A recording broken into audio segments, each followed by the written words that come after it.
Hi hello నమస్తే welcome to our channel Ragadeepthi allrounder. నేను మీ రాగదీప్తి. ఈరోజు మనం రాయలసీమ స్టైల్లో నిప్పట్లు ఎలా తయారు చేసుకోవాలో చూద్దామండి. ఇవి చాలా టేస్టీగా ఉంటాయి. ఈ నిప్పట్లని కొంతమంది అప్పాలని కూడా అంటారు. సో ఇవి చేయడం చాలా సింపుల్ అండ్ చేసిన తర్వాత ఒక 20 days వరకు స్టోర్ చేసుకోవచ్చు అండి. 1 month అయినా ఏం కావు ఇవి. సో ఒకసారి కష్టపడితే చాలు.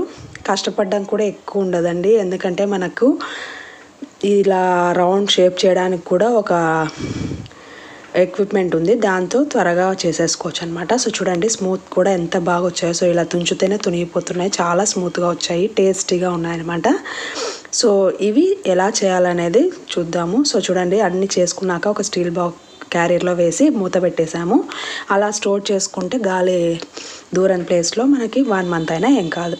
ముందుగా ఈ ప్రాసెస్ స్టార్ట్ చేయడానికంటే ముందు నా ఛానల్ ఫస్ట్ టైం చూస్తున్న వాళ్ళు ఉంటే, ఇప్పటివరకు చూడని సబ్స్క్రైబ్ చేసుకునే వాళ్ళు ఉంటే సబ్స్క్రైబ్ చేసుకోండి. దీనికి కావాల్సిన ఇంగ్రీడియంట్స్ బియ్యం పిండిని ఇలా జల్లించుకోండి. నేను ఇక్కడ ఒక బియ్యం తీసుకొని ఇలా బియ్యం పిండి తయారు చేసుకున్నామండి. ఇవి కొలతలతో సహా చెప్తాను నేను, అప్పుడు మీకు చేసుకోవడం చాలా ఈజీగా ఉంటుంది.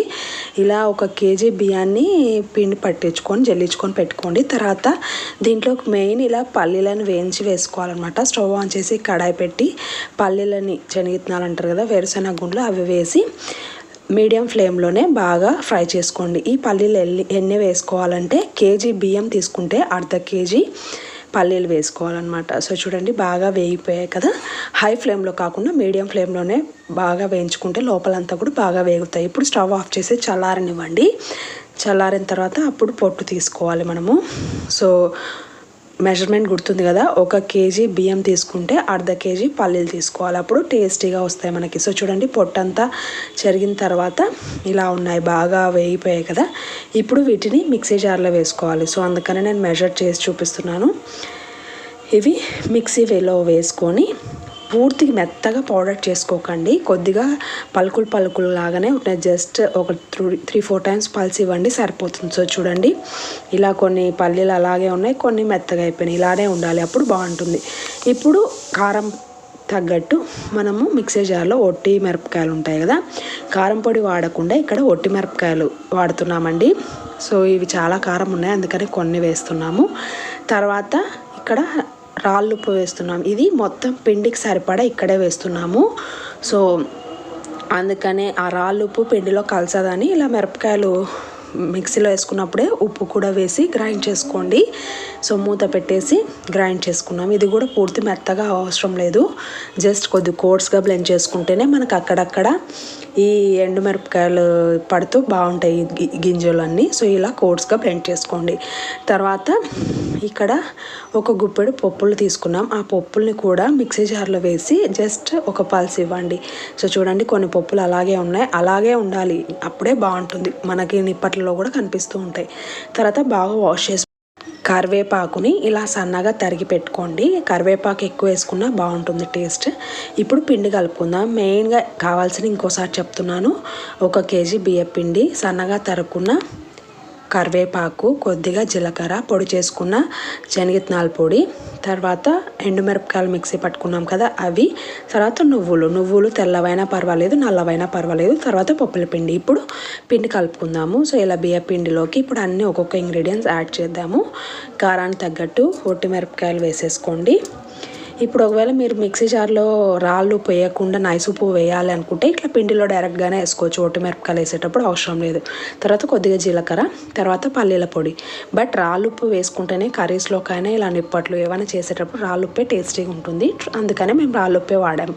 తర్వాత ఇలా కట్ చేసుకున్న కరివేపాకు, నల్ల నువ్వులు ఉంటే వేసాం, తెల్లవైనా పర్వాలేదు, టేస్టీగా ఉండి. ఇలా ఒకసారి బాగా మిక్స్ చేయండి. మిక్స్ చేసిన తర్వాత ఇప్పుడు ఇందులోకి మనం వేడివేడి నూనె పోయాలి కొద్దిగా. సో అందుకని స్టవ్ ఆన్ చేసి కడాయి బాణలి పెట్టేసుకొని 1 గంట ఆయిల్ వేయండి. ఆయిల్ బాగా హీట్ అవ్వాలి. హీట్ అయిన తర్వాతనే వేయాలి, గోరువెచ్చగా ఉండకూడదు, బాగా హీట్ అవ్వాలి. సో చూడండి పొగలు పోతుంది కదా. ఇప్పుడు ఈ ఆయిల్ని ఆ పిండిలోకి వేసేసేయండి. పిండిలోకి వేసేసి బాగా మిక్స్ చేయాలన్నమాట. ఇలా వేడి నూనె పోసుకుంటేనే మనకు క్రిస్పీగా వస్తాయి, స్మూత్గా క్రిస్పీగా అనమాట నిప్పట్లు. సో అందుకనే కొద్దిగా చల్లారిన తర్వాత ఇలా పిండిని మొత్తం ఈ ఆయిల్లో బాగా మిక్స్ అయ్యేటట్టు ఇలా బాగా మిక్స్ చేసుకోండి. ఇప్పుడు మనము ఇలా పిండి అంతా బాగా మిక్స్ అయిన తర్వాత కొద్ది అంతా ఒకటేసారి కలుపుకోకండి, కొద్దిగా పోర్షన్ కలుపుకుంటే మనకి ఈజీగా ఉంటుంది అనమాట. పిండి అంతా ఒకటేసారి కలిపేసుకుంటే వాటర్ వేసి నానిపోయి సరిగ్గా రావు. సో అందుకని కొద్దిగా పోర్షన్ కలుపుకుంటూ అప్పుడప్పుడు కలుపుకుంటూ ఉండాలి. ఇలా వాటర్ వేసుకొని బాగా కలుపుకోండి. ఈ వాటర్ వేసి కలుపుకునే ప్రాసెస్ కొద్దిగా టైం టేకింగ్ కాబట్టి అంతలోపు మనం నూనె వేడి చేసుకుందాం. స్టవ్ ఆన్ చేసి కడాయి పెట్టి డీప్ ఫ్రై కోసం ఆయిల్ వేద్దాము. ఆ ఆయిల్ కాగేలోపు మనం ఇక్కడ పిండి రెడీ చేసుకోవచ్చు అనమాట. సో త్వరగా అయిపోవడానికి అలా చేస్తాం. సో చూడండి, పిండిని కొద్దిగా వాటర్ వేస్తూ ఇలా ముద్దలాగా చేసుకోండి. ఒకటేసారి ఎక్కువ వాటర్ వేయకండి. సో ఇలా బాగా మసాజ్ చేస్తూ ఇలా ప్రెస్ చేస్తూ ఉండాలి. సో మన పిండి రెడీ అయింది. సో చూడండి, కన్సిస్టెన్సీ ఇలా ఉండాలి. మరీ ఎక్కువ జోరు ఉండకూడదు, ఇలా ఉంటే సరిపోతుంది. గట్టిగా ఉండకూడదు, మరీ జోరుగా ఉండదు. ఈ కన్సిస్టెన్సీ సరిపోతుంది. తర్వాత చిన్న పోర్షన్స్గా ఇలా తీసుకొని ఇలా రౌండ్ బాల్స్గా చేసి పెట్టుకోండి. ఇలా రౌండ్ బాల్స్గా చేసి పెట్టుకున్నామంటే మనం ఆయిల్ హీట్ అయిన తర్వాత నిప్పట్లు ఫాస్ట్గా వేసేయచ్చు అనమాట. అలా కాకుండా ఒక్కొక్క ఉండ చేసుకుంటూ ప్రెస్ చేసి మళ్ళీ డీప్ ఫ్రై చేయడం టైం ప్రాసెస్ కాబట్టి సో ఇలా వీలైనన్ని ఉండలు చేసి పెట్టుకోండి. తర్వాత మాకి నిప్పట్లో ఒక ఎక్విప్మెంట్ వాడతాము అన్నాం కదా, సో ఇది పూరి కూడా ప్రెస్ చేసుకోవచ్చు, మనకి దొరుకుతుంది కదా రెడీమేడ్గా. సో దీంతో ఇప్పుడు ఎలా చేయాలని చూపిస్తున్నా. ఇలా పాలిథిన్ కవర్స్ ఏవైనా కట్ చేసుకోండి. మేము షుగర్కి వచ్చినది చేస్తున్నాము. ఇలా 2 పాలిథిన్ కవర్స్కి ఇలా ఆయిల్ అప్లై చేయండి, ఎందుకంటే అతుక్కోకుండా ఉండడానికి. తర్వాత ఇందాక నిప్పట్లోకి ముద్దలు చేసి పెట్టుకున్నాం కదా, అది వేసి ఇలా పైన కవర్ చేసి ఇలా జస్ట్ కొద్దిగా ప్రెస్ చేయండి. మరి ఎక్కువగా ప్రెస్ చేస్తే చాలా థిన్గా అయిపోయి తీయడానికి కూడా వీలుండదు. సో కొద్దిగా లైట్గా మందం ఉండేటట్టు ప్రెస్ చేసుకోండి. అంతే, మన నిప్పటి ఎంత బాగా రౌండ్గా రెడీ అయిపోయింది కదా. సో ఇంకొక నిప్పటి కూడా చేసి చూపిస్తున్నాను. సో ఆయిల్ ప్రతిసారి అప్లై చేయాల్సిన అవసరం లేదండి. ఫస్ట్ ఒకసారి అప్లై చేసిన తర్వాత కొన్ని నిప్పట్లు ఒత్తుకోండి. మళ్ళీ ఒకవేళ కవర్కి అతుక్కుంటుంది అనుకున్నప్పుడు ఒకటే అప్లై చేసుకోండి, సరిపోతుంది. సో స్టార్టింగ్లో అయితే కంపల్సరీ అప్లై చేసుకోవాలి. ఇలా నిప్పట్లన్నీ అప్లై చేసేసుకుందాము. సో అప్లై చేసుకున్న తర్వాత ఇప్పుడు చూడండి, మనము కోట్స్గా బ్లెండ్ చేసుకున్నాం కాబట్టి పల్లీలు, ఎండుమిరపకాయలు, కరివేపాకు అంతా కనిపిస్తే ఎంత బాగుంది కదా. సో ఆయిల్ కూడా బాగా హీట్ అయిపోతుంది. సో చూడండి, మనం ఫస్ట్ ఆయిల్ అప్లై చేసాం కాబట్టి ఎంత ఈజీగా వచ్చేస్తుందో కవర్కి. సో ఇలా ఒక్కొక్కటిగా తీసి బాగా ఫ్రై చేసుకోండి. సో చూడండి, మనకి ఇంతకుముందు అయితే ఇలాంటి ఎక్విప్మెంట్స్ ఉండకుండా చేత్తోనే తట్టేవాళ్ళండి.